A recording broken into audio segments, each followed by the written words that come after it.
All right, let's dive into the latest health check on the UK's private sector for October 2025. And what we're seeing is an economy that's really at a crossroads. On one hand, we've got the strongest growth we've seen in months, which is fantastic news. But if you look just a little bit closer, there's a really interesting story of surprising strength mixed with some pretty persistent weakness. So, that's the big question on everyone's mind, right? Is this the real deal, a genuine recovery?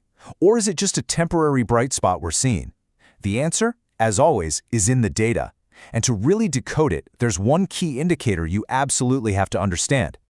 And that guide for us is the Purchasing Managers Index, or just PMI for short. Think of it as a pulse check for the entire economy. It's actually super simple. Any number over 50 means the economy is growing. Anything below 50 means it's contracting. 50 is the magic number. So what did the UK score in October? Okay, first up, let's look at the headline number. This is the big one. It combines all the data from across the private sector into one single score. And for October, I have to say, the news is surprisingly good. The composite PMI came in at 52.2. Now, that's not just a little bit over the 50-point growth line. It also means this is the 6th month in a row that we've seen expansion. So this isn't just a blip, it's starting to look like a real pattern. And you can really see that acceleration on this chart. I mean, look at that jump. In September, the economy was just kind of treading water at 51.1. Then October comes along and we leap up to 52.2. That's a serious pickup in pace. So what's actually driving this growth? Well, the answer, overwhelmingly, is the UK's massive services sector. We're talking about everything from finance and tech to your local coffee shop.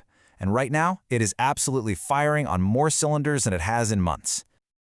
The services sector alone clocked in at a really strong 52.3. That's a huge leap from 50.8 just the month before. A jump like that points to a real strengthening in business activity. Let's break down exactly why that is.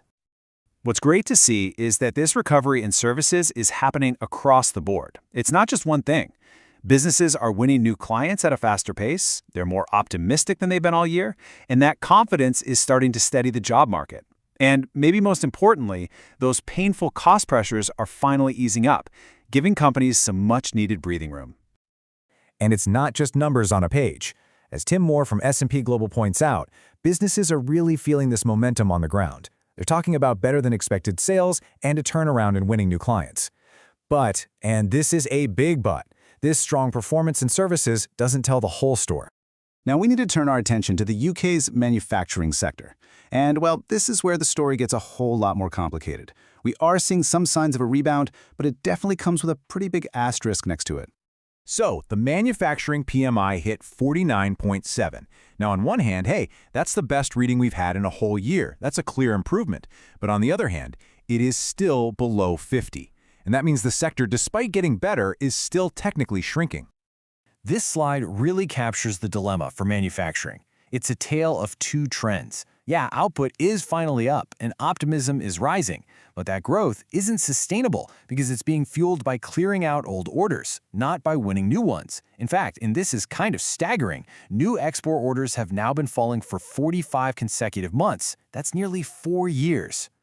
And Rob Dobson from S&P Global really hits the nail on the head here. He explains why this bounce could be short-lived. You see, growth that just relies on eating into backlogs can't last forever.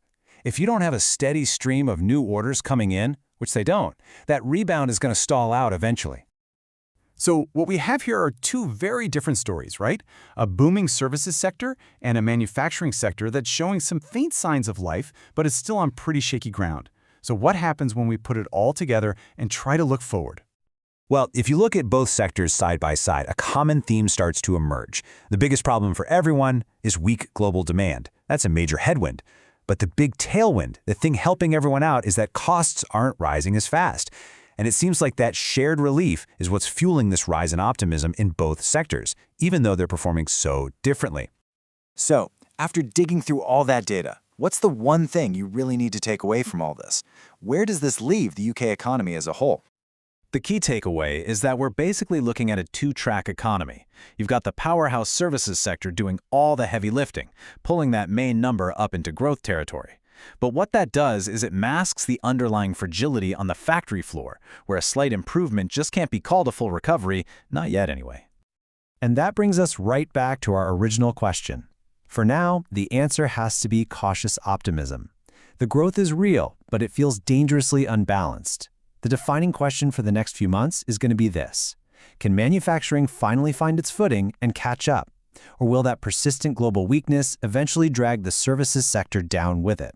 That tension is really at the heart of the UK's economic story right now.